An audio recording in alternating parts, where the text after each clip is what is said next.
안녕하세요.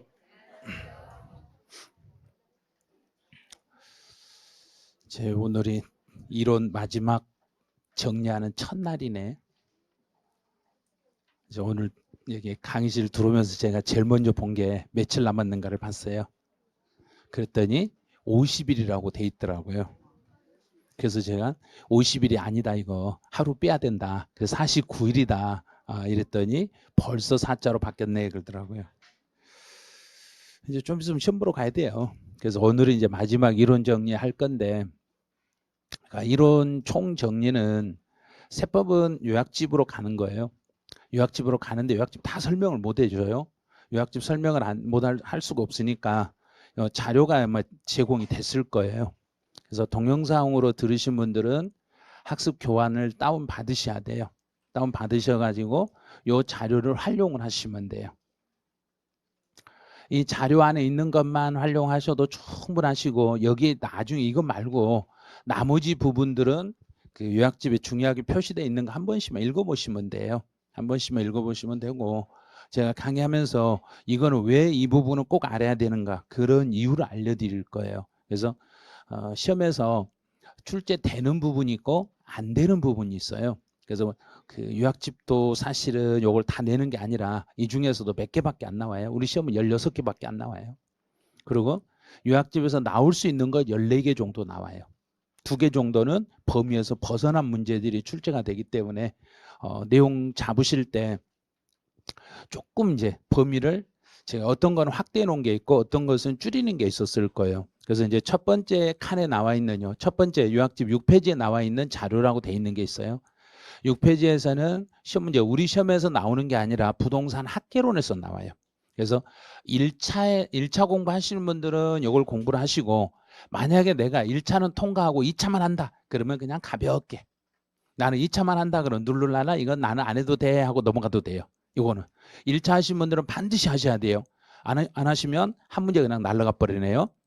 이제 국세와 지방세를 구분하라고 문제를 내는데, 이 세금 중에 어떤 세금이 국세고 어떤 세금이 지방세인지를 스스로 판단하시고, 혹시 여기에서 스스로 판단하다가 내가 잘 이해가 안 된 거 꼭 체크했다가 다시 기셔야 돼요. 반드시 기셔야 돼요. 자, 그리고 이제 국세 지방세를 한번 구별을 한번 해보죠. 첫 번째 취득세, 그러면 이건 지방세예요.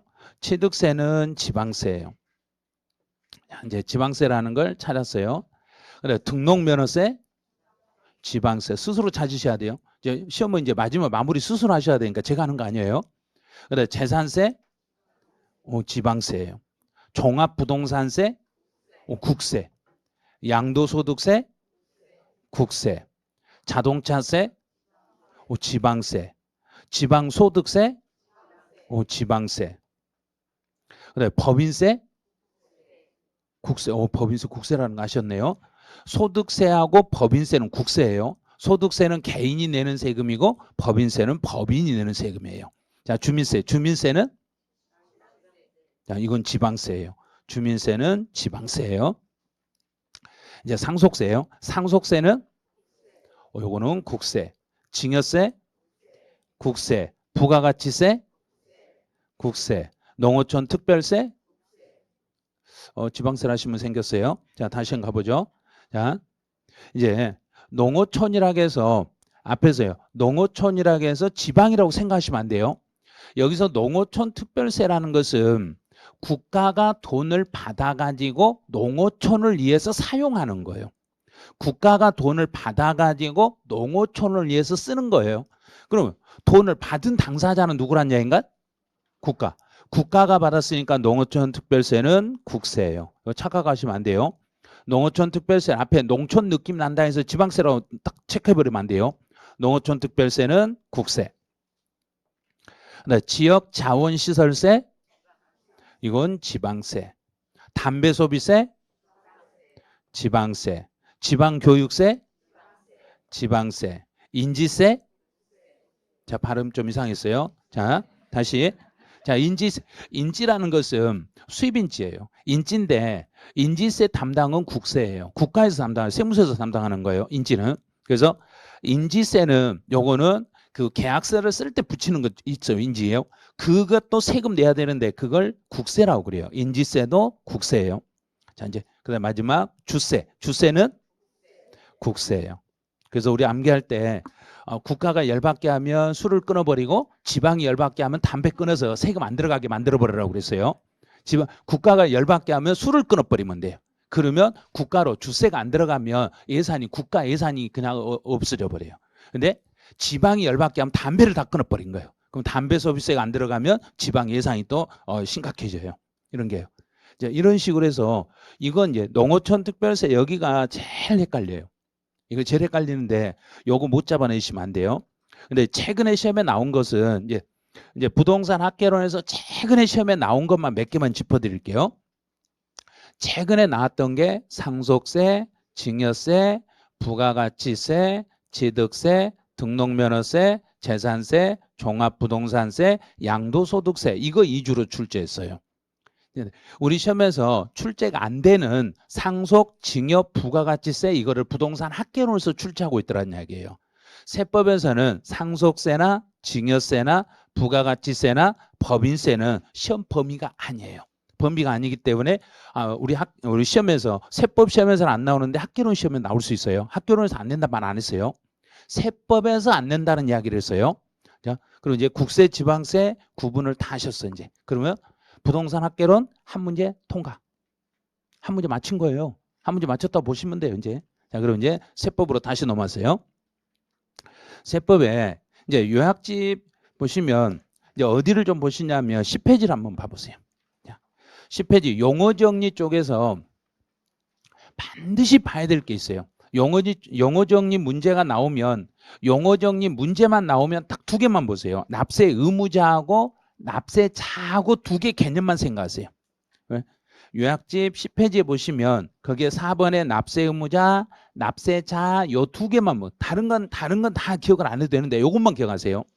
그리고 납세 의무자라고 딱 뜨면 납세 의무자라고 나오면은 세금을 내는 당사자가 누구예요? 그러면 된가요? 내 것만. 자기 것만. 내 것만 내가 내는 사람을 납세 의무자라고 그래요. 그럼 남의 세금을 받아가지고 전달하는 사람은 납세 의무자에 포함한다 해야 된가? 제외한다 해야 된가? 제외한다. 요것만 기억하고 계시면 돼요.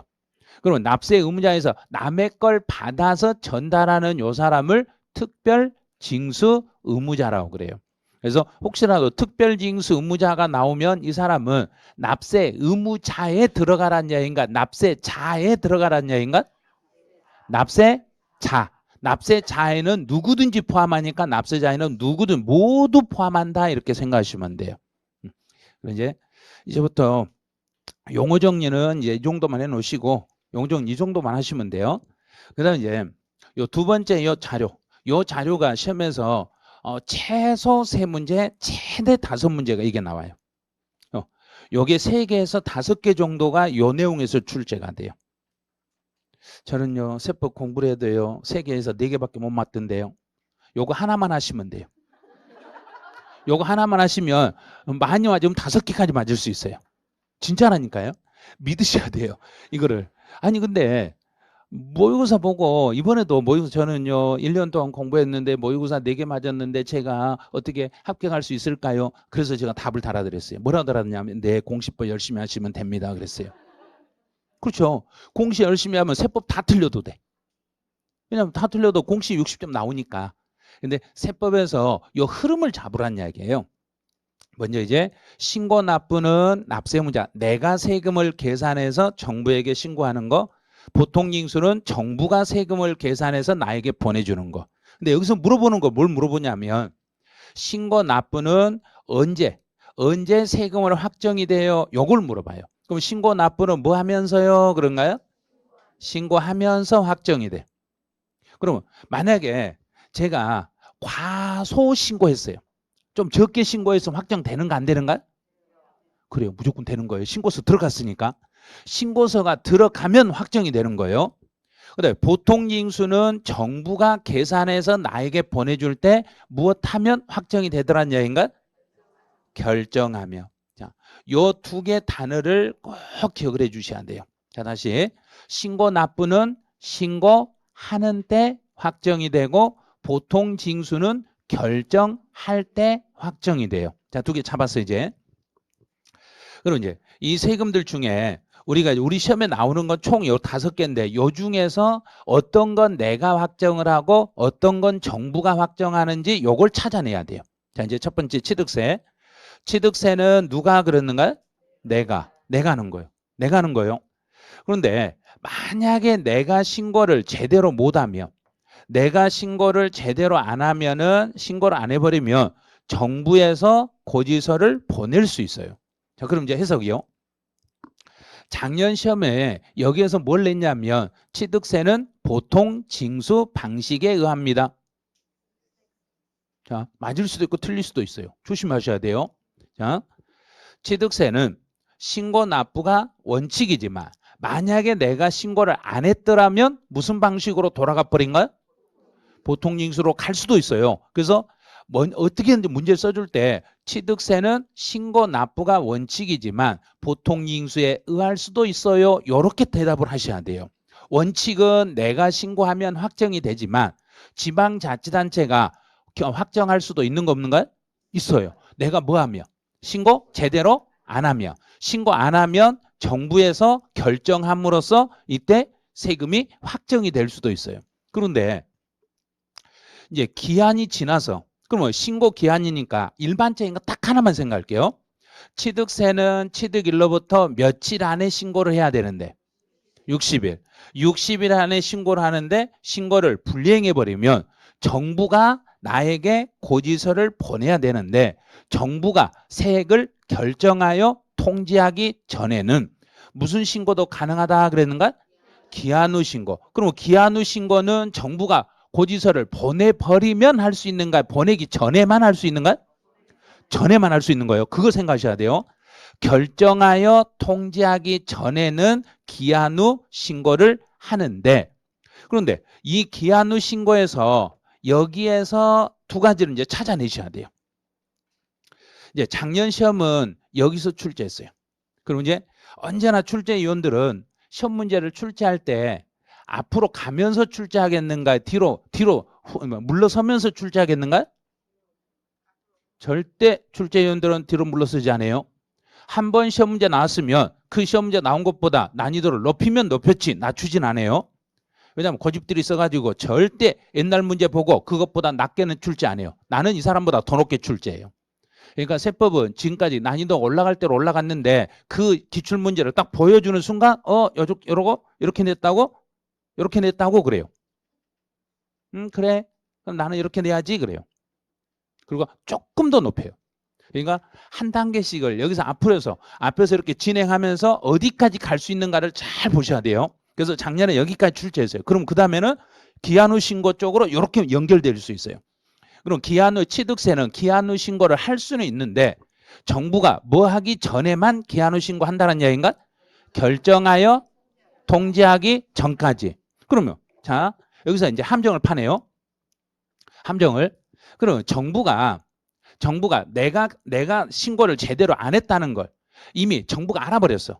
내가 신고를 안 했다는 걸 이미 정부가 알아버린 상태에서는 나는 기한 후 신고할 수 있는 거 없는가? 할 수? 왜 있어요? 아직 통지 전이니까. 이미 알았더라도 통지 전에는 기한 후 신고가 되는 거예요. 그럼 기한 후 신고는 이제 먼저 확정, 효력, 이제 이거 보내요. 자, 기한 후 신고는 제 날짜, 취득일로부터 60일 안에 제 시간에 신고를 했는가 안 했는가? 안 했죠. 제 시간에 신고를 안 했기 때문에 기한 후 신고를 하더라도 정부는 그 신고서를 일단 받아주는가 안 받아주는가? 받아는 주는데 그건 효력을 인정해 준다, 인정 안 해준다? 그렇죠. 그리고 확정의 효력은 없어요. 자, 이걸 기억하셔야 돼요. 일단 기한 후 신고는 받아는 주는데 효력은 인정을 안 해줘요. 자, 두 번째. 그러면 기한 후 신고를 기한이 지나서 신고했으니까 가산세는 부과돼요 그래야 된가요? 가산세는 안 물려요 그래야 된가? 부과? 돼요. 가산세는 물리게 돼 있어요. 그런데 가산세를 물리기는 물리는데 기한 후 신고를 빨리 하면 할수록 이 가산세를 조금은 더 많이 깎아주는가 안 깎아주는가? 깎아줘요. 자, 깎아줘요. 그럼 이제 기한 후 신고는 법정 신고 기한이 지난 후 1개월 안에 기한 후 신고하면 몇 프로는 가산세를 깎아줘라 그랬는가? 50% 깎아줘라. 그럼 1개월에서 3개월 사이에 기한 후 신고하면 몇 프로는 깎아줘라. 자, 몇 프로는 깎아줘라. 30%는 깎아줘라. 3개월은 넘었지만 6개월 이내에 하면 몇 프로 깎아줘라. 20%는 깎아줘라. 그럼 6개월이 지나버리면 일단 6개월이 넘어서 기한 후 신고하면 가산세 경감 혜택은 준다 안 준다? 자, 안 준다. 여기서 함정이 걸려버리면 안 돼요. 야, 기한 후 신고는 6개월이 지나서 할 수 있는 거 없는가요? 있어요. 조심하셔야 돼요. 6개월이 지나도 할 수는 있어요. 할 수는 있는데 6개월이 지나서도 결정 통지 전에는 할 수는 있어요.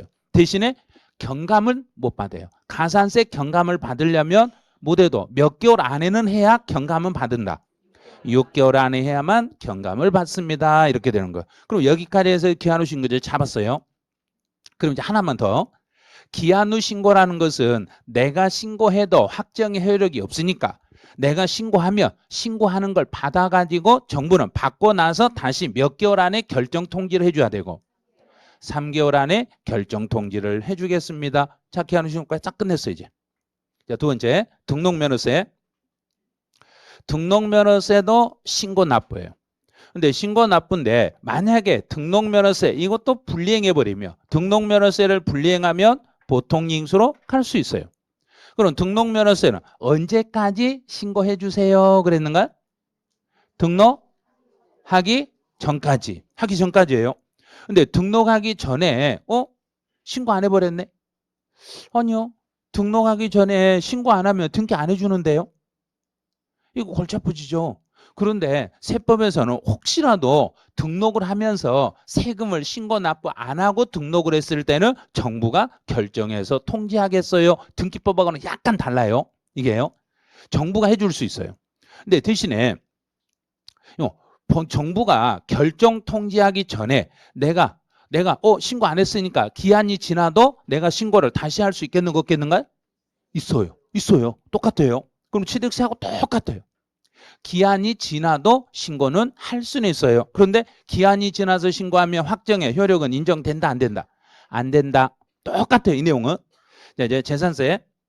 재산세라는 것은 내가 알아서 우리가 알아서 그러든가 정부가 알아서 그런가? 자, 정부가 알아서 하는 거고 나는 내가 신고를 하고 싶으면 내가 할 수는 있는 거 없는가요? 없어요. 이건 절대 안 됩니다. 재산세는 우리가 신고할 수는 없는 거예요. 그럼 시험 문제는 어떤 식으로 내냐면 재산세는 보통 징수 방법에 의합니다. 이렇게 내야 되는데 시험 문제 지문은 이렇게 나와요. 재산세는 특별 징수 방식에 의해서 징수합니다. 자, 특별 징수하고 보통 징수 이제 구별하는 연습해 보죠. 보통 징수라는 단어가 나오면 뒤에 무슨 글자 하나만 보고 찾아라 그랬는가? 세무 공무원만. 다른 거 생각하면 안 돼요. 일단 보통 징수는 세무 공무원이 계산해서 보내니까 무조건 뒤에 세무 공무원이라는 게 따라 붙어야 돼요. 근데 특별 징수는 원천 징수하고 동일하기 때문에 세금 받기가 편한 방식이니까 중간에 무슨 글자만 보고 찾는다. 편의상이라는 글자만 보고 찾으시면 돼요. 그러면 이제 보통 징수하고 특별 징수가 재산세는 세무 공무원이 계산해서 보내라는 이야기인가요? 그냥 원천 징수로 미리서 걷어가 버리라는 이야기인가? 세무 공무원이. 그래서 재산세는 무슨 방식으로 세금을 징수하고 보통 징수니까 정부가 뭐 해주고 결정하면서 대신에 그런데 재산세는 이미 정부가 결정해서 나에게 고지서를 보내버렸으니까 기한 후 신고는 가능하다 불가능하다? 절대 안 됩니다. 자, 종합부동산세. 종합부동산세라는 것은 이거 2년 연속 나왔던 거예요. 종합부동산세는 우리가 직접 계산하는 게 원칙인가요? 정부가 해주는 게 원칙인가요? 자, 그렇죠. 정부가 보내는 게 원칙이에요. 그러면 정부에서 결정하면서 확정이 돼. 그런데 납세자 나는 선택해서 신고가 가능한가요? 불가능한가요? 가능하죠. 나는 선택해서 신고를 할 수 있어요. 이제 작년 시험 문제는 이걸 물어봤어요. 그럼 내가 선택해서 신고할 때는 종부세는 내가 선택해서 신고할 때는 언제부터 언제까지 사이에 선택해서 신고하면 되고 12월 1일부터 15일 사이에 1일부터 15일 사이에 선택해서 신고하면 돼. 그럼 내가 선택해서 신고하면 정부에서 결정한 건 그대로 있는 걸로 본다? 없는 걸로 본다? 자, 없는 걸로 본다. 요 말 뜻이 뭐냐면 내가 선택해서 신고를 하면 정부의 결정은 없는 걸로 본다는 이야기는 내가 선택해서 신고하더라도 확정은 된다? 안 된다? 된다. 바로 그걸 물어보는 거예요. 그래서 내가 선택해서 신고하더라도 정부에서 결정을 해야만 확정이 됩니다. 그러면 그건 아니에요. 틀렸어요. 내가 신고하면 끝나는 거예요. 내가 신고하면 그대로 확정이 돼요. 이러면 돼요. 그럼 종합부동산세는 신고 기한이 지나서 내가 신고 안 했더라면, 내가 신고 안 하면 누가 계산한 걸로 끝나버리니까, 정부가 계산한 걸로 끝나니까 기한 후 신고는 가능하다, 불가능하다? 불가능합니다. 이렇게 찾는 거예요. 자, 이제 양도소득세. 양도소득세라는 것은 본인이 알아서 그런가요? 정부가 알아서 그런가?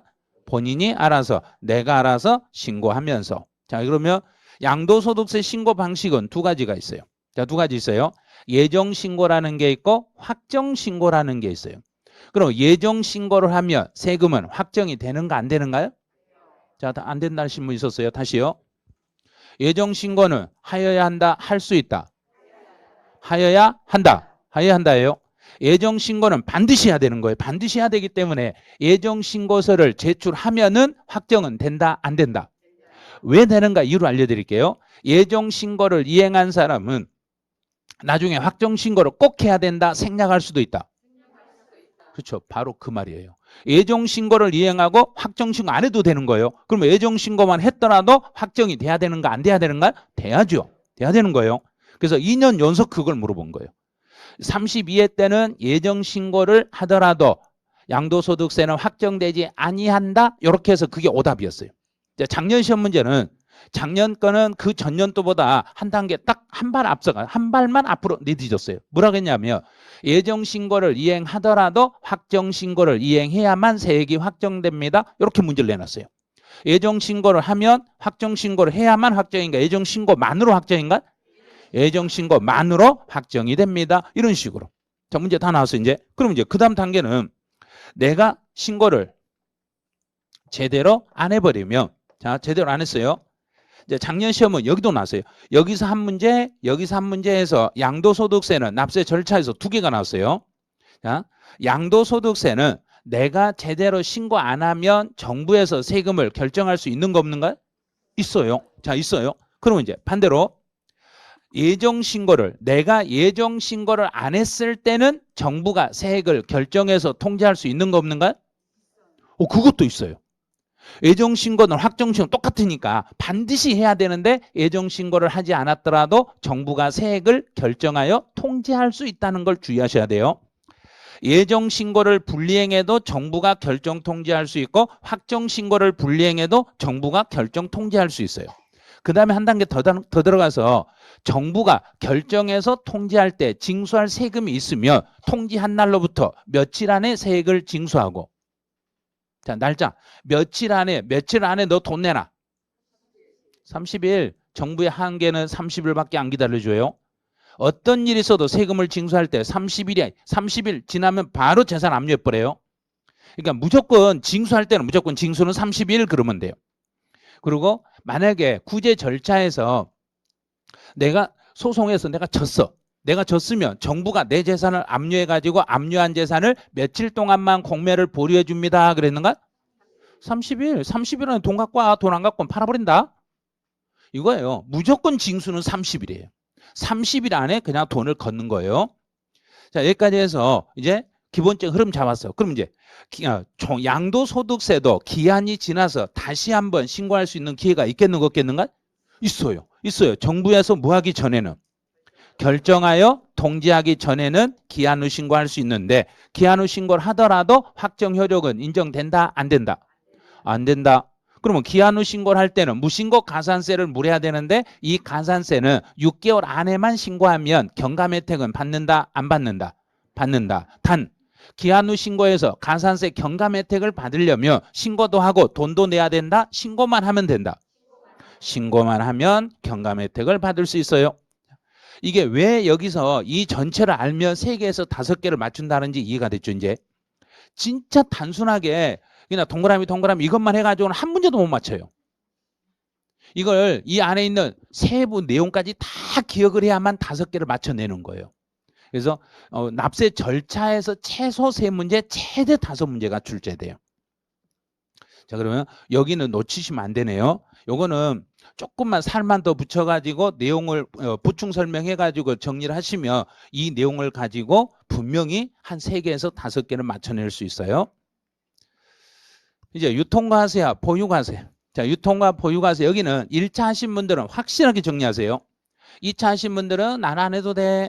그런데 나와버리면 큰일 나. 그러니까 공부해야 돼요. 이게 1번 문제로 나왔을 때 만약에 세법 1번 문제로 탁 나오는 순간 저기 한 5분 걸릴 거예요. 문제 푸는데 한 5분 걸릴 거예요. 왜냐하면 1번 문제, 이 문제를 낼 때는 분명히 네모 박스에다 세금을 넣어주고 여기서 올바른 거 개수를 몇 개인가 골라라 이렇게 내요. 몇 개인가 골라라 이렇게 내요. 그러면 한 5분 정도 소요될 거예요. 그리고 맞출 확률은 20%밖에 안 돼요. 엄청 이게 까다롭게 나오니까 정리를 해놓고 계셔야 돼요.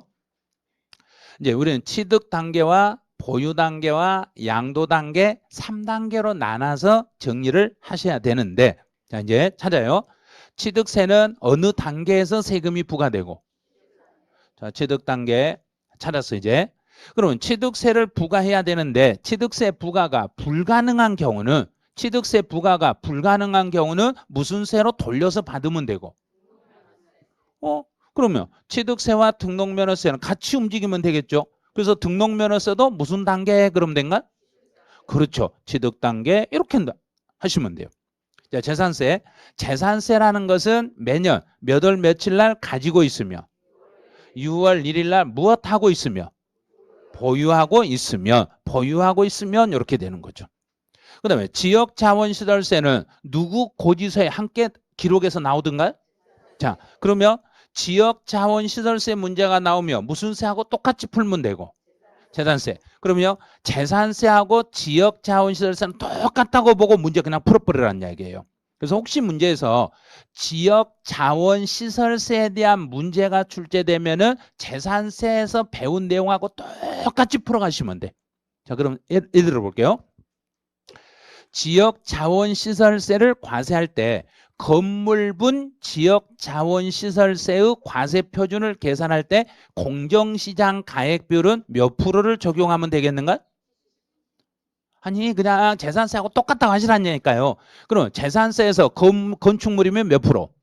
70%. 그럼 지역자원시설세에서 건축물이면 70%. 주택이면 60%. 토지면 70%. 똑같다고 보고 푸시면 된다니까요. 또 토지분에 대한 지역자원시설세 돈 내는 날짜, 돈 내는 거 몇 월 달에 내는 거고 9월 달, 건물은 7월 달, 주택은 반절은 7월 달, 반절은 9월 달. 이렇게 똑같다고 보시면 돼요. 또 지역자원시설세는 금액이 얼마가 안 되면 징수할 필요가 없는 거고 2,000원 미만. 2,000원 미만. 그 다음에 재산세하고 지역자원시설세가 한 장의 고지서로 나란히 묶어가지고 나오니까 지역자원시설세도 우리가 배우는 것은 무슨 징수 그러면 된가? 보통 징수. 재산세하고 똑같이 풀면 돼요. 또 재산세가 비과세되면 지역자원시설세는 과세다 비과세다? 비과세다. 재산세하고 똑같다고 푸시라는 이야기예요.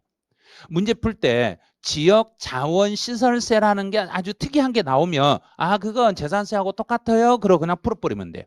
그러면 지역자원시설세도 그 지역 사정에 따라서 몇 프로 범위 내에서 가감할 수 있고 50%. 재산세하고 똑같다고 그냥 밀어붙이라는 이야기예요. 그러면 돼요. 그럼 다 풀 수 있어요. 그럼 이것도 보유과세입니다.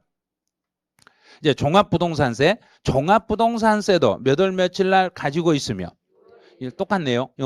6월 1일 날 가지고 있으면 그러면 보유과세네요. 자, 양도소득세. 양도소득세는 뭐 하면서 물리고? 양도할 때 내는 세금입니다. 이제 상속세와 증여세 나왔네요. 상속세는 취득할 때, 증여세 취득할 때. 자, 여기까지 찾았어요. 이제 여기까지 찾았으면 이제 좀 더 깊이 있는 내용으로 들어가죠. 지방교육세부터 뒷면 여기 있는 것은 조금 어려워요. 어렵기 때문에 조금 더 집중하셔야 돼요. 지방교육세는 내가 가고 싶어서 갔던가에 따라가는 세금인가? 따라가는 세금이죠. 그럼 이제 지방교육세가 딱 4개만 잡으세요. 더도 말고 4개만. 지방교육세는 어떤 세금에 따라가야 돼요? 그러면 첫 번째가 취득세, 두 번째 등록면허세, 세 번째 재산세, 네 번째 4개만 잡으라니까 4개 자동차세. 자 그러면 그 4가지를 얼른 생각해요. 4가지 생각해보니까 취득세 있죠. 그럼 취득 단계. 그 다음에 등록면허세도 취득 단계죠. 재산세 보유 단계죠. 자동차세 보유 단계죠. 그러면 취득 단계와 보유 단계만 나올 수 있고 양도 단계는 절대로 나올 수 없습니다. 지방교육세는 양도 단계는 절대로 나왔으면 안 돼요. 이제 지방소득세. 지방소득세는 이거는 함정이에요. 이것 때문에 이 지방소득세 이것 때문에 답을 못 찾는 경우가 많아요. 그래서 지방소득세 암기를 해 놓으셔야 돼요. 지방의 소득세는 언제 이걸 물리냐면 임대해서 벌어들인 소득과 양도해서 벌어들인 소득이 있을 때 지방소득세를 물리게 돼 있어요. 그럼 지방소득세는 무슨 단계와 무슨 단계로 연결하면 되겠는가요?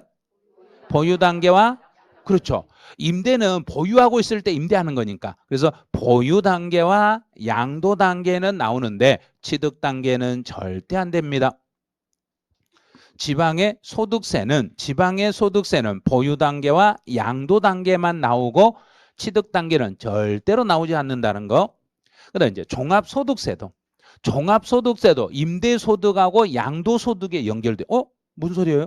종합소득세는 부동산을 양도했을 때는 종합소득세 나올 수 있는 거 없는가? 있어요. 그걸 생각하세요. 사업성이 있는 상태로 양도하면 종합소득세, 사업성이 없는 상태로 양도하면 양도소득세 이렇게 나올 수 있다는 거예요. 그래서 종합소득세도 양도 단계인데 여기서는 사업성이 존재하면 종합소득세가 부과되는 거예요. 그 다음에 종합소득세에서 여기는 또 임대소득은 부동산을 임대하고 벌어들인 소득을 종합소득세 말고 다른 소득으로 무슨 소득세 그랬던가? 앞에 사자로 시작하겠어요. 사업소득 있었죠. 근데 이 소득을 구분할 때 딱 하나는 기억하시라겠죠. 이제 우리가 지상권을 대여하고 받는 소득은 무슨 소득으로 과세하고 지상권이나 지역권을 대여하고 받는 소득은 무슨 소득으로 과세하는데 사업소득으로 과세하는데 단 공익사업과 관련하여 이 말이 나오면 무슨 소득이고 그것만 기억하면 돼요. 다른 사업소득에서 그런 거 다 무시해버리고 공익사업이란 말만 나오면 너는 사업이 아니라 무슨 소득으로 돌려버리고 기타 소득으로 돌려치게 해버리면 돼요. 그래서 종합소득도 취득 단계는 나올 수 없어요. 자, 농어촌을 위해서는 어느 단계에서 생각해라 그랬는가? 농어촌은 아침, 점심, 저녁 중에 시골에 계신 분은 언제만 생각해야 된가? 다 취득과 보유와 양도 모두 농어촌은 모든 단계에서 생각을 하셔야 돼요. 자, 인지는 요거 생각하세요. 계약서 쓸 때 계약서는 뭐 할 때 쓰는가? 사고 팔 때. 그러면 사고 팔 때 이렇게 마시면 돼요. 그래서 보유 단계는 요즘은 인지가 안 나와. 옛날에 있었는데 지금은 없어졌어요. 자, 이제 해결 끝났어요. 그럼 여기서 이제 주의할 게 여기서 조심해야 될 게 요거 지방소득세와 지방교육세 요 2개를 조심을 하셔야 돼요. 요 2개만 조심하시면 문제는 풀어낼 수 있어요. 또 1차 하신 분들은 요 세금이 무슨 단계가 나오는 세금이고 요게 국세인가 지방세인가 이런 거 구분할 줄 알아야 돼요. 자, 이제 성립 시기로 가보죠. 성립 시기는 예전에는 단독 문제로 출제가 됐지만 요즘은 단독 문제보다는 각 세금을 내면서 한 줄씩 그냥 잡아 들어가 버리네요. 이제 성립이라는 단어는 요 용어 같은 건 신경 쓰지 마세요. 성립은 세금 계산 끝 그랬는가? 준비 그랬는가? 준비. 잘 모르면 100m 달리기 할 때 그 막 달리려고 하는 자세 이게 준비. 우리 100m 달릴 때 옆에서 뭐라고 하는가? 준비 그러죠. 그게 바로 그 시점이란 이야기예요. 근데 준비 그런데 그걸 옛날 우리 운동회 할 때 뭐라고 했는가? 여잇? 그 일본식으로 일본 말로 여잇 준비 이 말이에요. 준비가 그 말이에요. 근데 요즘은 일본식이 아니라 이제 미국식으로 바뀌어가지고 레디 이렇게 나오죠. 이제 그런 거예요. 다 그게 준비란 이야기예요. 똑같은 말이에요. 그게 똑같은 거예요. 그래서 시작 언제부터 세금을 계산하려고 준비 들어가는가? 그럼 취득세는 뭐 하면서? 저 취득하면서 자 취득세는 그러면 취득하는 때 그래요. 취득할 때. 그럼 여기서 취득이란 이야기는 그래서 취득세에서는 이걸 뭐하고 연결되냐면 취득 시기로 연결되는 거예요. 취득 시기 쪽에서 문제가 그러면 취득 시기라는 게 첫날이란 이야기인가 끝이란 이야기인가? 첫날. 그래서 취득한 날 이 말이고 취득 시기 이렇게 연결되는 거예요. 그래서 여기를 문제를 내는 게 아니라 취득세는 취득 시기를 문제로 내는 거예요. 뒤에 설명 다시 할 거예요. 이제 등록면허세는 내가 뭐 할 때 세금을 준비해야 되고 등록할 때. 그래서 등록하는 때 이때 준비하시면 돼요. 자, 여기서. 그다음에 재산세 준비는 매년 몇 월 며칠 날 하면 되고. 자, 6월 1일 날 이제 시험 볼 때 오답으로 이제 주로 나오는 게 주민세예요. 주민세는 몇 월 며칠 날 기준으로 삼는 거고. 여기는 7월 1일이에요. 여긴 7월 1일이에요. 옛날에 여기에 8월 1일이어가지고 8월 1일에서 7월 1일로 바뀌어서 시험에 나오는 거예요. 그래서 주민세는 7월 1일. 주민세만 7월 1일, 나머지는 우리가 알고 있는 거 전부 6월 1일. 주민세 하나만 7월 1일. 자, 자동차 같은 거 모르면 안 되죠. 자동차는 나하고 아주 친해야 되니까 자동차는 나하고 며칠이고 1일, 너는 오늘부터 1일 이렇게 하시면 자동차는 오늘부터 1일 이러면 돼요. 근데 시험 볼 때 자동차는 너는요 10일 이렇게 나와요. 예? 10일부터 하는 게 아니라 1일부터 시작하는 거예요. 1일부터. 이제 특수한 거 지방의 소득세는 이제 지방의 소득세가 나오면 지방소득세는 국세인 앞에 지방자를 얼른 빼버려요. 지방소득세가 나오면 지방소득세와 무슨 세는 똑같이 움직인다. 그렇죠. 그냥 소득세하고 똑같이 움직인다 이러면 돼요. 소득세하고 지방소득세는 같이 움직입니다. 그럼 소득세나 지방소득세는 같이 움직여요. 그럼 소득세는 국세청으로 가고 지방소득세는 지방자치단체로 똑같이 가면서 나란히 가다가 마지막에 최종적으로 소득세는 국세청으로 지방소득세는 지방자치단체로만 들어가는 거예요. 들어가는 데만 달라요. 날짜는 똑같아요. 그럼 지방소득세 신고도 누구하고 똑같이 하면 되는가요? 소득세. 그러면 지방소득세도 다음 연도 몇 월 달에 신고하고 5월달 똑같다니까요. 그냥 지방소득세나 소득세나 날짜는 똑같아요. 날짜는 똑같아요. 그래서 지방소득세나 소득세는 다음 연도 5월달에 신고를 하면 돼요. 그러면 지방소득세도 내가 신고를 해야 되는가요? 정부가 알아서 해줘야 되는가? 내가 소득세도 내가 지방소득세도 내가 그럼 둘 다 신고 납부 세목입니다. 이렇게 잡으시면 돼요. 그래서 지방소득세는 언제 성립해요? 언제 세금 계산할 준비해요? 그러면 누구하고 같이요? 그러면 된가? 그렇죠. 소득세하고 똑같이요. 소득세가 준비하면 나도 준비 들어가야 돼요. 이러면 돼요. 이제 지방의 소비세, 소비. 우리 물건을 소비할 때 슈퍼에서 물건 살 때를 생각하세요. 우리 물건을 사면 물건값에 무슨 세가 붙어 있는가? 그렇죠. 소비세는 부가가치세하고 똑같은 거예요. 부가가치세가 성립이 되면 같이 따라서 성립이 되는 거예요. 왜 그러냐면 부가가치세 중에서 일부를 떼어가지고 지방으로 넘겨주는데 그때 그 세금의 이름이 지방소비세예요. 자, 그러면 이런 거란 이야기예요. 이게 부가가치세인데 이 부가가치세 이거 그리지 마세요. 그대로 여기 이만큼 띄어. 이만큼을 띄어가지고 이걸 지방으로 넘겨주는데 이름을 지방부가가치세라고 쓰기가 힘드니까 이름 자체를 무슨 세로 바꿔놨다는 이야기인가? 지방소비세로. 그럼 부가가치세 중에 일부를 잘라서 지방으로 넘겼으니까 지방소비세도 국세 무슨 세하고 똑같은 세금이다. 부가가치세하고 똑같은 세금이에요. 부가가치세 중에 일부를 잘라가지고 그걸 지방으로 넘겨주는 세금이에요. 요게. 이제 지방의 교육세. 지방교육세는 따라다니는 세금인데 무슨 세에 따라가요? 그러면 그 과세 표준이 되는 세목 앞에서 4개 잡았죠? 다시 한번. 자, 지방교육세는 무슨 세 4가지에 따라가는 거고 취득세, 등록면허세, 재산세, 자동차세까지. 여기까지 알아야 나중에 그 재산에 부과된 세금을 풀어낼 수 있으니까 계속 자동차세까지 익히시라는 거예요. 그러면 그 과세 표준이 되는 세목이 뭐 되면? 성립하며. 앞에 가는 본래 세금이 성립하면 따라가는 지방교육세도 나도 따라서 성립합니다. 그럼 문제 풀 때 이렇게 하세요. 재산세에 따라가는 지방교육세는 언제 성립해요? 그래야 되는가? 그렇죠. 재산세하고 똑같지요? 그러면 돼요. 6월 1일 날이요? 그러면 돼요. 그 다음에 만약에 혹시나 이제 만약 취득세에 따라가 다니는 지방교육세는 언제 성립해요? 그러면 취득하는 때예요. 등록면허세에 따라가는 지방교육세는요? 그러면 등록하는 때예요. 그 다음에 자동차세에 따라가는 지방교육세는요? 그러면 납기가 있는 달에 1일에 성립합니다. 본래 세금하고 똑같이 성립하면 돼. 자, 이제 특별징수라는 것은 요건 지방세 용어예요. 지방세에서는 특별징수란 용어를 쓰는데 국세에서는 이 이름을 뭐라고 바꿔서 쓰고 있던가?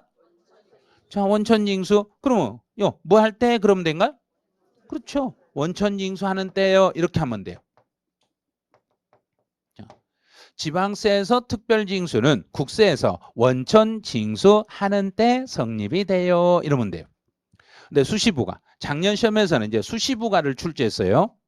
자, 수시부가라는 것은 정부가 고지서를 한번 보냈으면 뒤에서 그게 제대로 됐는지 잘못됐는지 뒤에서 다시 확인한다, 확인하지 않는다.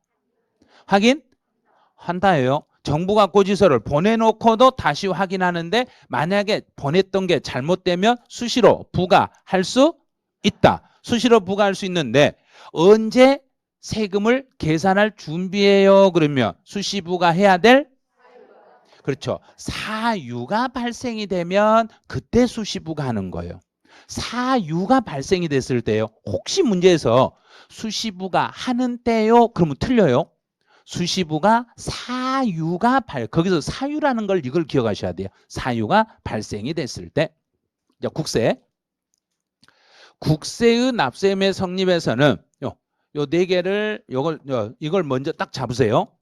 확정신고, 예정신고, 중간해납 요 세 개가 나오면 이제 숫자를 빨리 연습하세요. 확정신고 그러면 1년이다, 1개월이다. 1년. 자, 확정은 1년 단위. 예정신고는 1개월 단위. 중간해납은 6개월 단위. 자, 여기까지 잡았어.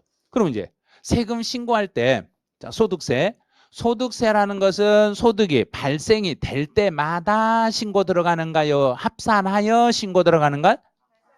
합산해요. 이제 소득세 신고는 합산하여 과세가 돼. 자, 요걸 생각하면 문제가 풀려요. 소득세는 합산하여 세금이 계산돼야 되니까 확정 신고는 몇 년치를 합산하여? 자, 1년.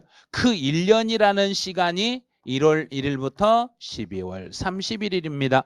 자, 이 1년이라는 시간은 내 마음대로 바꾼다, 못 바꾼다? 못 바꾼다. 바꾸고 싶으면 뭐 하면 된다 그랬는가? 죽어버리면 된다 그랬어요. 안 죽거나 안 됩니다 그랬어요. 안 죽거나 절대 못 바꿔요. 죽어야 돼요. 만약에 살아서 바꾸고 싶으면 우리나라 떠나면 돼요. 우리나라를 떠나버리시면 돼요.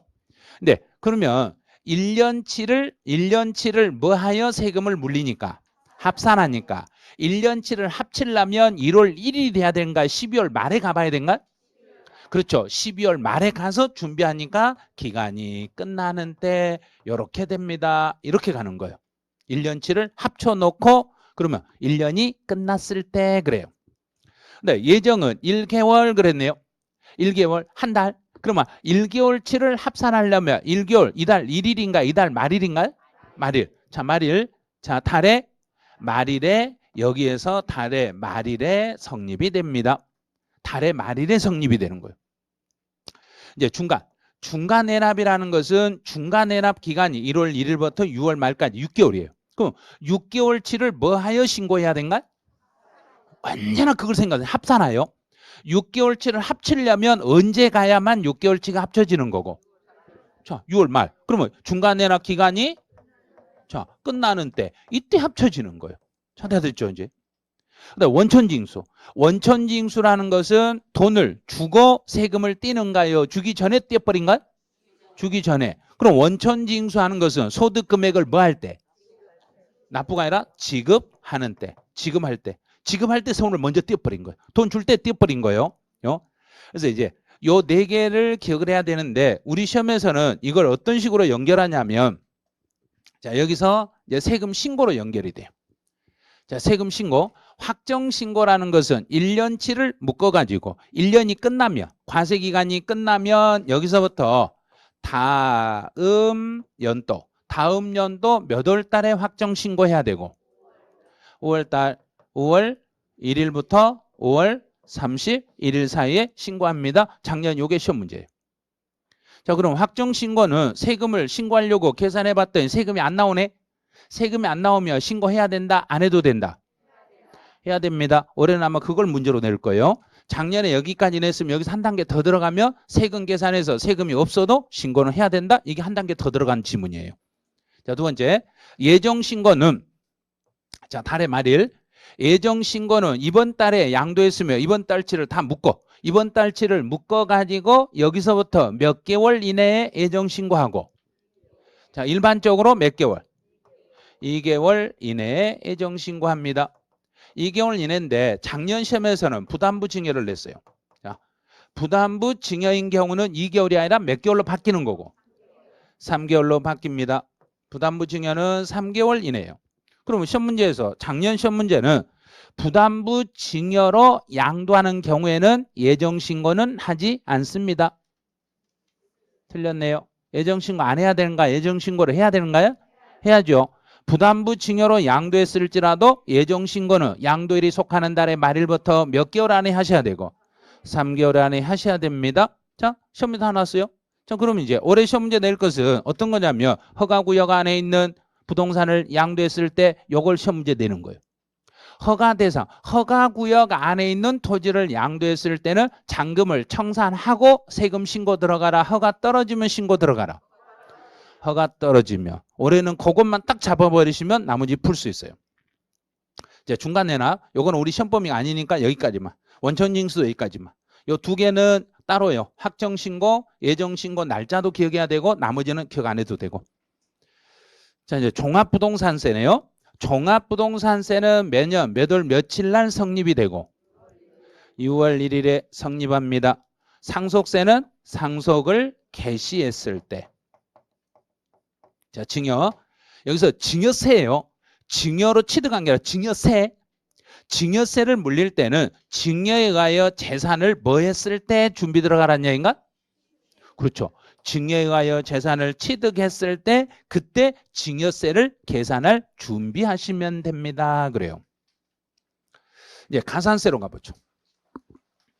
이제 가산세는 전체 전범위를 통틀어서 가산세를 한 문제가 나오는데 작년에는 취득세 가산세와 양도소득세 가산세에서 두 군데가 나왔어요. 두 군데가 나왔는데 양도소득세만 정답으로 유도됐고 취득세에서는 정답은 아니었어요. 자, 그럼 가산세 먼저 기본 흐름을 먼저 잡아요.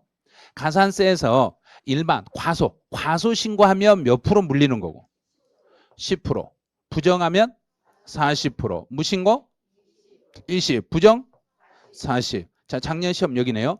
양도소득세 과세표준 신고서를 제출하지 않았어요. 양도소득세 신고 안 했으면 몇 프로 가산세를 물리겠다? 20%. 20% 가산세를 물리겠어요. 요게 정답이었어요. 그냥 아주 쉬운 문제로 내줬어요. 네, 그럼 이제 여기서 이제 한 단계 더 들어가 보죠. 이렇게 과소 신고를 하더라도 소송 중에 있는 상태로 소송이에요. 소송만 체크하세요.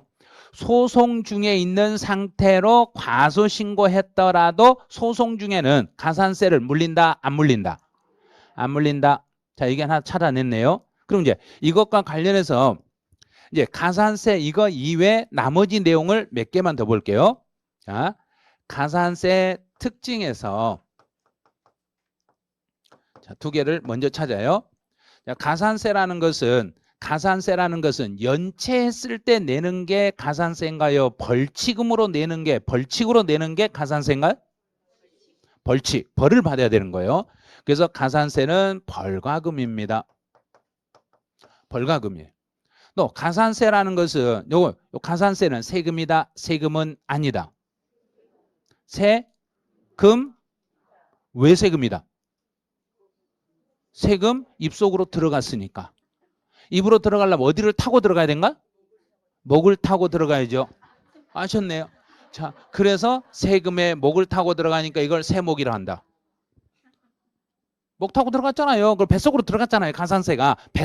내 뱃속으로 들어갔으니까 가산세도 나하고 내 몸하고 똑같이 움직이는 거예요. 자, 그럼 가산세 납세임의 성립은 자기 마음대로 움직인다. 본래 세금대로 따라서 움직인다. 왜? 몸속으로 들어가 있으니까. 들어가 있는 건 따라서 움직이는 거예요. 그래서 가산세는 본래 세금이 성립되면 자기도 따라서 성립합니다. 이렇게 답을 하셔야 돼요. 가산세 목속으로 쏙 들어가 있는 거라고 생각하세요. 그러면 가산세는 취득세 붙는 가산세는 어떤 세금 목속으로 들어갔는가? 취득세란 속으로 들어갔으니까 취득세 붙는 가산세는 곧 무슨 세다? 그래요. 취득세예요. 그렇게 되는 거예요. 그러니까 세목이라는 게 너무 단순한 거예요. 이런 거. 자, 그럼 여기서 한 단계 더. 가산세라는 것은 본래 세금을 감면해주면, 본래 세금을 깎아주면 가산세도 경감 혜택을 받는다, 못 받는다? 못 받아요. 본래 세금을 감면해준다고 해서 가산세도 감면하는 건 아니라는 거, 그건 주의하셔야 돼요. 자, 이제 여기까지 잡았으면 취득세부터 이제 가산세 어떻게 나온 건지 보여드릴게요. 취득세에서는 이제 올해 시험에 나올 수 있는 건 요거예요. 취득세는 우리 시가 인정액이라는 게 올해 도입이 됐어요. 시가 인정액으로 신고했다가 나중에 시가 인정액으로 수정 신고하는 경우에는 가산세를 물린다, 안 물린다? 안 물린다. 그거 하나 기억해 주시고, 작년에 나왔던 건 이거예요. 법인이 장부를 작성하지 않았을 때는 가산세 몇 프로 물리는 거고? 10%. 자, 그게 작년 시험 문제. 그 다음에 또 취득은 내가 물건을 취득한 후에 신고하지 아니하고 매각하다 걸렸을 때는 몇 프로 가산세를 물려버리고, 신고 안 하고 미등기 전매로 팔다가 걸리면 뭐 2번 죽여버린다 했잖아요. 그러면 80%. 그럼 80%. 그런데 단 토지의 지목을 변경하여 신고하지 아니한 상태로 매각했을 때는, 그때는 중과산세를 적용한다, 적용하지 않는다? 적용하지 않는다. 요 지금 이야기했던 게 요 세 개가 전부 작년 시험 문제 지문이에요. 그다음 이제 등록면허세는 올해 시험에 나올 확률이 있는 게 이거예요. 등록면허세는 신고서는 제출하지 않았지만 등록하기 전에 돈만 내면 신고한 걸로 본다, 안 한 걸로 본다? 한 걸로 보기 때문에 가산세를 물린다, 안 물린다? 안 물린다. 가산세 나올 수 있는 건 등록면허세 그 지문. 이제 종합부동산세, 가산세가 두 개가 있는데, 종합부동산세는 내가 선택해서 신고를 안 해버렸을 때는 무신고 가산세라는 걸 물린다, 안 물린다? 안 물린다.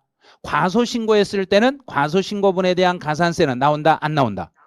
나온다. 자, 과소신고분에 대한 가산세는 28회 때 이미 출제를 했어요. 그럼 이제 무신고만 남았어요. 종합부동산세는 신고를 안 했더라도 무신고 가산세는 안 나와요. 왜냐하면 정부가 결정한 것대로 내면 되니까. 이제 양도소득세, 가산세는 두 군데가 있어요. 예정신고를 불이행했을 때는 가산세를 물린다, 안 물린다? 물린다. 조심하셔야 돼요. 예정신고를 불이행해도 가산세가 나와. 그런데 예정신고 때 이미 가산세가 부과된 그 부분에 대해서는 확정신고 때는 또다시 그 부분에 대한 가산세가 다시 부과된다, 부과되지 않는다? 부과되지 않는다. 엄마가 때렸으면 아빠는 때리면 안 된다. 그렇죠. 먼저 앞에서 때려버렸으니까 뒤에 또 때리면 안 된다. 이건 절대 그건. 그 다음에 또 하나, 예정신고를 하지 않고 확정신고 때 예정신고분을 신고하면 그때는 가산세가 나온다, 안 나온다?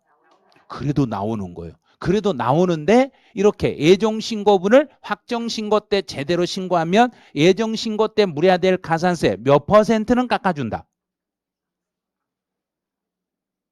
전번 예상문제집 문제풀이 할 때 알려드렸잖아요. 깎아준다고 했어요. 자 1번 20%, 2번 30%, 3번 40%, 4번 50%. 50% 경감 혜택이 있습니다. 분명히 알려드렸어요. 예정신고분을 확정신고 때 제대로 신고했을 때는 예정신고에 물어야 될 가산세 50% 경감 혜택은 있습니다. 이런 것도 한 번 정도는 아마 그 예상문제집 문제 풀면서 아마 풀어봤던 지문이 있었을 거예요. 그 다음에 이제 작년에 이제 시험에 나왔던 게 이거예요. 건물을 신축한 후에 몇 년 안에 양도하면서 5년 안에 양도하면서 감정가액이나 환산취득가격을 취득가액으로 인정을 해주면 그 감정가액이나 환산취득가액의 몇 %의 가산세를 물리는 거고? 5%의 가산세를 물리겠습니다. 요건 작년에 이미 출제해버렸던 지문들이에요. 그럼 가산세가 안 나오는 게 아니라 가산세는 다 통틀어서 매년 한 문제를 내는 거예요. 작년에는 여기를 정답으로 출제했어요. 이제 제척기간 가보죠. 이 제척기간은 지문 한 줄을 출제해요. 지문 한 줄을 출제하는데 제척기간은 제척이라는 이야기는 이미 고지서가 나한테 나와버렸는가 아직은 안 나왔는가? 자 다시요. 제척이라는 것은 그 사람의 자료를 숨겨놓은 걸 뒤지는 거예요. 뒤적이는 거, 뒤척이는 거, 뒤지는 거. 뒤진다는 지금 뒤지고 있다는 이야기는 고지서가 나왔다 아직 안 나왔다? 아직 안 나왔다. 아직 안 나왔어요. 뒤진다는 이야기는 아직 안 나가가지고 그 사람한테 부과하려고 뒤지는 거예요. 그럼 제척기간이라는 건 세금 결정이 지금 돼 있다. 아직은 안 돼 있다. 아직은 안 돼 있는 거예요. 안 돼 있는 상태에서 그 사람한테 세금을 물리려고 뒤지는 거예요. 찾는 시간을 제척기간이라고 그래요. 찾는 시간을 제척기간이라고 하시면 돼요. 그럼 사기친 사람에게는 사기친 사람의 자료는 정부는 몇 년간 뒤져서 찾아낸다. 자, 이건 뒤지는 거예요. 10년 동안 안에 찾아내는 거예요. 근데 10년이라는 시간 안에 못 찾아버리면은 더 이상은 찾는다. 그냥 포기한다. 포기하죠. 그럼 제척기간 이미 끝나버리면 납세 의무는 그대로 존속한다. 소멸된다. 소멸 끝. 자, 10년 지나면 끝이에요. 아무리 나쁜 짓하고 부정한 짓 했더라도 몇 년만 잘 숨기면 된다. 10년만 숨기면 세금 안 내도 됩니다. 그런 거예요. 이제 상속이나 징여를 받았는데 올해 신설된 게 이거예요. 올해 신설된 거 이거 조심해야 돼요. 상속이나 징여를 받아도 상속이나 징여를 받아서 그 다음에 주의할 게 이거예요. 지방세 신고를 하지 않았을 때 그러면 상속이나 징여를 받아서 취득세라는 지방세를 신고 안 했을 때도 뭐 한 거나 똑같이 보냐면 사기친 것하고 똑같이 봐요. 그러면 상속이나 징여를 받아서 신고 안 했을 때는 몇 년간 조사하겠다. 10년을 조사하겠다. 그럼 부담부 징여로 인한 경우도 몇 년을 조사하겠다. 10년. 올해 그 법 바뀌었으니까 조심하시라는 거. 그다음에 명의신탁이라는 이야기는 내 것을 다른 사람 명의로 이렇게 돌려놓은 것은 뭐 할 생각으로 다른 사람 명의로 돌려놨겠는가? 사기치려고 똑같이 알아버렸네. 그럼 이것도 몇 년? 이것도 그래도 10년입니다. 이렇게. 자, 이제 요거 하나 딱 기억하세요. 과세표준 신고를 내가 신고를 안 했어. 내 자료를 신고 안 하고 내가 신고서를 땅 파서 묻어버렸어. 그러면 땅 파서 묻었으니까 땅에다 뭐 하기 전에는 찾아라. 묻히기 전에는 그럼 몇 년간? 7년 안에 찾아내라. 자, 신고를 안 했을 때 시험에 나오면 주로 여기를 출제해요. 근데 자꾸 신고 안 하면 5년이라고 그래요. 그 본인이 틀리시면 안 돼요. 그래서 자꾸 제가 신고를 안 하고 내 자료를 땅 파서 묻어버렸다. 신고 안 하고 땅 파서 묻어버렸다. 이 생각을 계속 하세요.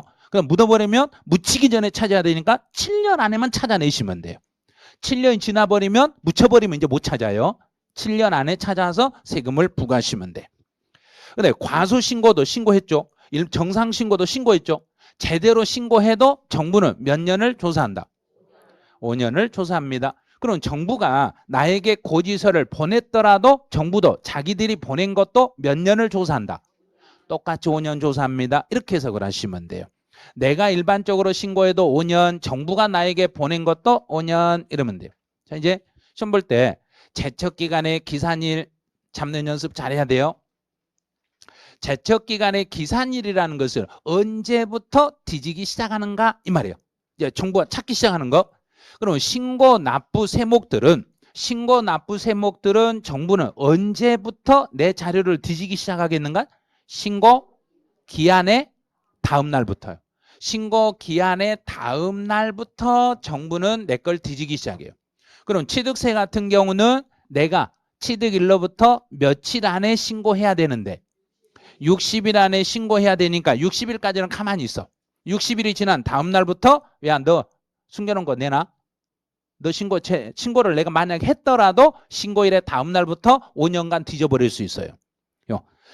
신고 납부 세목들은 신고 기한의 다음 날이에요. 그런데 이제 시험 문제는 그게 안 나와요. 두 번째가 나와요.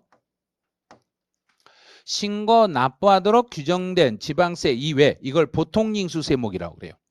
정부에서 고지서를 보내는 그럼 이제 대표적인 게 우리 정부에서 보내는 세금은 무슨 세와 무슨 세 두 개만 우리 공부했던가?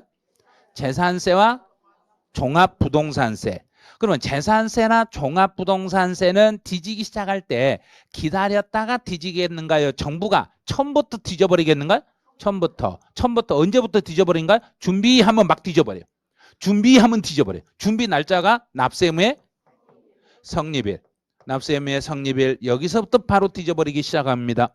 근데 시험 볼 때 이 납세 의무의 성립일을 뭐라고 바꿔치기 해버리냐면 납부 기한의 다음 날이라고 써놔버리면 꼼짝 못하는 거예요.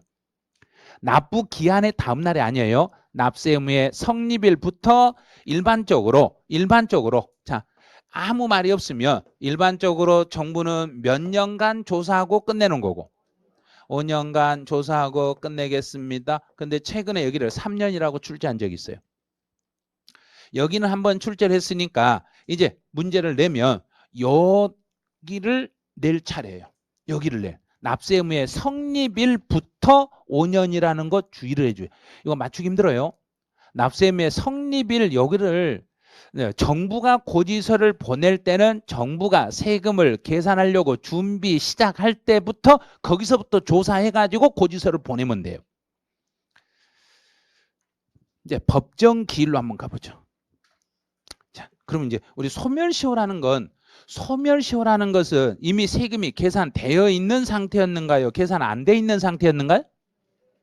계산돼 있는 상태. 소멸시효라는 것은 집에 고지서가 이미 날라오고 세금을 안 내면 돈 달라고 요구하는 걸 소멸시효라고 그래요. 그럼 지방세 같은 경우는 고지서의 금액이 얼마를 기준으로 5년, 10년으로 나눠진다 그랬는가요? 지방세는 5천만 원, 국세는 5억을 기준으로 5년, 10년을 나눠져요. 이제 법정기일로 가보죠. 이 법정기일이라는 거 뭐냐면 법에서 세금을 분배받을 때 언제부터 세금이 우선하는 날짜인가? 자, 이 법정기일 요 말은 세금을 분배받을 때 세금 분배의 기준이 되는 날을 말해요. 그래서 어떤 재산을 강제로 매각을 했을 때 매각 대금 중에서 세금을 언제부터 우선적으로 분배를 받아갈 수 있는지 그 날짜를 정하는 건데 신고 납부 세목들은 신, 고, 일이 법정기일이에요. 신고 기한의 다음 날 아니에요. 신고 일이에요. 그다음에 신고 후에 무납부를 하더라도 신고일이 돼요. 자, 신고일이 돼요. 신고 후 무납부를 하더라도 신고일이 돼요. 그다음에 이제 보통징수네요. 보통징수라는 것은 정부가 나에게 고지서를 보내는 거니까 고지서를 보내는 날이 우선이겠는가요? 고지서가 우리 집에 도착한 날이 우선이겠는가? 고지서 발송일이 돼요. 고지서를 발송한 날이 되니까 이제 문제 물어볼 때는 여기를 답으로 유도하는 거예요. 두 개만 딱 기억하세요. 신고 납부 세목의 법정기일은 신고일, 정부가 고지서를 보내는 것들은 발송일 그러면 돼요. 이제 우리 종합부동산세나 재산세 배울 때 이런 거 배웠죠. 신탁재산을 수탁자가 신탁재산을 들고 있으면 세무 공무원이 그 수탁자에게 야, 너 가지고 있는 거 내놔. 가지고 있는 거 내놔 하고 통지할 수 있는 거 없는가? 있죠. 통지할 수 있죠. 그러면 그 신탁재산에서 종합부동산세를 걷어갈 때는 신고일이 되겠는가요? 고지서 발송일이 되겠는가? 내놓으라고 그랬으니까 고지서 무조건 고지서라는 개념이 나오면 그 고지서 발송한 날이에요. 이렇게 잘 보시면 돼요. 그럼 신탁재산에서 이런 게 있었네요. 그럼 수탁자가 신탁재산을 들고 있는데 정부가 야, 너 그거 가지고 있는 거 내놔라. 너 가지고 있는 거 네 거 아니지 내놔라 그랬어요. 그랬더니 수탁자가 그 재산을 누군가에게 양도해버렸네. 팔아버렸어. 팔아버리면 납세 의무는 소멸한다. 소멸하지 않는다. 소멸하지 않는다. 이제 그 정도만. 이제 그 재산에 부과된 세금의 종류를 이제부터 익혀야 돼요. 자, 여기서 그 재산에 부과된 세금이라는 것은 자, 여기를 먼저 요 의미 해석을 먼저 하세요. 그 재산에 부과된 세금들은 만약에 누가 어떤 다른 채권하고 싸울 때 채권하고 싸울 때 서로 누가 앞으로 가는가, 서로 싸워가지고 앞으로 가는 세금인가, 그냥 싸울 필요 없이 앞으로 가는 세금인가? 싸울 필요 없이. 이건 싸울 필요 없는 세금이에요. 그 재산에 부과된 세금은 설정 일자에 관계 없이 우선하는 것, 우선하는 세금입니다. 이런 뜻이에요. 설정 일자에 관계없이. 그럼 먼저 다른 채권이 잡고 있다 해서 먼저 잡고 있으면 여기에 나와 있는 이 그 재산에 부과된 세금은 먼저 잡고 있으니까 뒤로 가서 쓴다는 이야기인가? 잡았더라도 앞에서 가져가 버린다는 이야기인가? 앞에서 가져가 버리겠습니다. 무조건 이건 잡은 거하고 상관없이 먼저 가져갈 수 있는 세금입니다. 잘 모르겠으면 어떻게 하냐면 정부가 고지서를 보내는 것들이에요. 그래 버리면 돼요. 정부가 고지서를 보내는 세금들은 싸울 필요도 없이 먼저 가져가 버립니다. 이러면 돼요. 그게 바로 보통징수란 이야기예요. 자, 그래서 이제 여기서 이제 보통징수 세목을 찾아내. 요거 꼭 암기하셔야 돼요. 취득세나 등록면허세는 먼저 가져가는가요? 날짜를 비교해 봐야 되는가요? 이건 비교해 봐야 돼요. 이건 비교해 봐야 돼요. 재산세나 자동차세는 정부가 고지서를 보내니까 먼저 가져가 버려요. 그다음에 지역자원시설세는 누구하고 똑같이 보고 문제 풀어라 그랬는가? 재산세. 그럼 먼저 가져가 버린 거예요. 취득세나 등록면허세에 따라다니는 지방교육세는 먼저 가져간다? 비교해 봐야 된다. 비교해 봐야죠. 그런데 재산세나 자동차세에 부과되는 지방교육세는 비교한다? 먼저 가져간다? 먼저 가져가 버립니다. 종합부동산세 먼저 가져가 버리죠. 양도소득세나 종합소득세 먼저 가져간다? 비교해야 된다. 비교를 하셔야 됩니다. 이제 마지막 상속세와 증여세는 먼저 가져간다? 비교해야 된다. 먼저 가져가 버린 거예요. 상속세와 증여세도 먼저 가져가 버립니다. 혹시 문제에서 우선순위 문제가 나올 때는 꼭 기억하실 게 취득세, 종합부동산세, 양도소득세 막 이런 세금 이름이 나와. 그럼 취득세라는 세금의 이름이 딱 뜨는 순간 취득세가 나오면 먼저 가서 가져간다 해야 되는가? 날짜를 비교해 봐야 되는가? 날짜를 비교해 봐야 돼. 재산세 그러면 날짜 비교한다? 먼저 가져가 버린다. 먼저 가져간다. 종합부동산세 먼저 가져간다. 제일 헷갈리는 거. 종합소득세 먼저 가져간다? 날짜를 비교한다. 날짜를? 종합부동산세가 아니에요. 종합소득세는 비교하셔야 돼요. 종합부동산세는 먼저 가져가는데 종합소득세는 비교해서 우선이냐 뒤로 가냐 앞으로 가냐 뒤로 가냐를 따지셔야 돼요. 이제 그 재산에 부과된 세금 요거는 꼭 암기해 놓으셔야 돼요. 그 다음에 이제 순서 정할 때 이거 이외에 나올 수 있는 건 딱 두 가지. 압류하고 교부청구가 둘이 부딪히면 누구부터 먼저 줘라 그랬는가? 압류부터 줘라. 또 만약에 압류하고 담보가 둘이 부딪히면 누구부터 줘라? 담보부터 줘라. 이것만 알면 다 풀 수 있어요. 제일 중요한 게요. 그 재산에 부과된 세금, 요 세금 종류만 익혀놓으시면 우선순위 문제는 무조건 풀 수 있어요. 이제 이 신청하고 심판 청구로 이제 구제 절차로 가보죠. 이제 불만 있으면 열받으면 정부가 나를 때리네. 그럼 나를 탁 때려. 딱 때리면 맞고 나서 며칠 안에 불만을 표시하라겠던가? 무조건 90일. 자, 전부 90일. 자, 90일. 다 90일. 전부 90일 안에 불만을 표시하면 되는데 이 그림을 잘 눈으로 익히세요. 자, 제가 이제 화살표 한번 따라가 볼게요. 화살표 잘 따라가 보세요. 불만이 있으면 이 제기를 했다가 심판 청구했다가 행정소송으로 갈 수 있어요. 이렇게 할 수 있어요. 그래서 일단은 소송을 하려면 무슨 단계는 꼭 거치고 가야 된가? 그렇죠. 심판 청구는 반드시 거쳐야 돼요. 심판 청구는 반드시 거쳐야 돼요. 그럼요. 다시 한번 가보죠. 불복 청구인이 심판 청구를 거친 다음에 바로 행정소송으로 심판 청구만 거치고 바로 갈 수 있는가요? 이재기까지 하고 가야 된가? 심판 청구만 해도 돼요. 그러면 만약에 불복 청구인이 행정소송으로 바로 갈 수 있는 거 없는가? 바로 갈 수 없어요. 안 돼요. 바로는 못 가요. 바로 가는 길이 아니라 심판 청구는 여기 단계는 반드시 거치셔야 돼요. 어떤 일이 있어도 심판 청구를 거친 다음에 소송을 하셔야 돼요. 그래서 직접 갈 수는 없어요. 불복 청구인이 행정소송을 직접 제기할 수 있어요. 그러면 그건 틀렸어요. 근데 날짜는 무조건 며칠 안에만 제기하면 되고 90일 안에만 하면 돼요. 그러면 이제기를 했다가 내가 지면 다시 심판 청구할 수 있는 거 없는가? 있어요. 이제기했다가 심판 청구하면 할 수 있는데 불만 있으며 이제기했다가 안 들어주면 다시 며칠 안에 다시 심판 청구하면 되고 다 90일. 그러면 이 신청이나 심판 청구를 받으면 그 지방은 다시 뭔가 답변을 해줘야 되는데 답변을 결정이라고 그래요.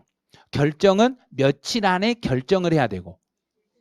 자, 날짜 똑같이 해요. 자, 이제기 받으면 불복 청구인에게 네가 내가 불만이 딱 했는데 우리가 생각해 보니까 이렇네 하고 답을 며칠 안에 답을 해주고. 똑같아요. 90일. 네가 90일이니까 나도 90일 안에 답을 하면 돼. 그 다음에 심판 청구를 했는데 심판 청구하고 불복 청구인에게 대답을 또 며칠 안에 하면 되고 90일 하면 돼요. 이렇게. 자, 여기서 한 단계 더 들어가세요. 자, 90일 안에 답변을 하려고 봤더니 자료가 부족하네. 자료가 부족하니까 자료 더 가져와. 자료 더 가져와. 이걸 두 글자로 뭐라는 거야? 보정 요구. 보정을 요구할 때 며칠의 시간을 두고 보정을 요구하고. 자, 며칠? 보정 며칠? 20일. 20일 동안 보정을 요구하는. 지금 1시간 넘어가니까 정신이 왔다 갔다 하는 것 같아요. 예? 이거까지 끝나야 돼요. 총론이 끝나야 끝나는 거예요, 지금. 자, 보정은 며칠 안에 보정을 하고 20일 안에 보정을 한다는 이야기는 20일 동안 자료 가져와 이 말이에요. 자료 가져와. 그러면 20일이라는 보정 기간은 정부가 90일 안에 결정을 해야 되는데 90일 안에 결정 기간에 20일 보정 기간은 들어간다 안 들어간다. 그게 작년 시험 문제예요. 보정 기간은 결정 기간에 못 들어가요. 왜냐하면 결정을 하려면 정보가 정확히 있어야 되는데 없으니까 정부는 검토도 못하고 지금 기다리고 있다는 이야기예요. 그래서 보정기간은 결정기간에 산입하지 않습니다. 그 다음에 하나 더. 근데 불복 청구인이 90일 안에 이제기를 하려고 했더니 천재지변이 발생이 돼가지고 제 시간 안에 이제기를 못하겠네. 그럼 천재지변이 끝나고 나면 플러스 며칠의 시간을 더 주고 14일의 시간을 더 드리겠습니다. 근데 제가 불만을 표시하려고 했더니 제가 세법 지식이 없어서 못하겠네. 그래서 변호사나 공인회계사나 세무사를 대리인으로 선임해서 할 수 있는데 단 금액이 얼마가 안 되면 가족 중에 한 사람이 대리를 할 수 있고 1,000만 원? 발음 정확히 하세요. 1,000만 원? 미만.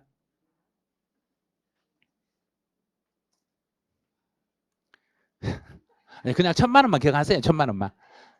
내년부터 또 바뀌어요. 내년에 금액이 바뀌니까 올해는 1,000만 원만 기억하세요. 1,000만 원도 안 되면 지방세는 1,000만 원도 안 되면 가족 중에 한 사람이 할 수 있어요. 그런데 대신에 국세 같은 경우는 1,000만 원보다 더 높아. 3,000만 원이요. 국세는 3,000만 원. 자, 여기까지 됐으면 이제 어떤 경우는 기각을 하고 어떤 경우는 각하를 하고 어떤 경우는 인용을 하는지 이제 마지막 자, 여기까지 기억을 해주시면 돼요.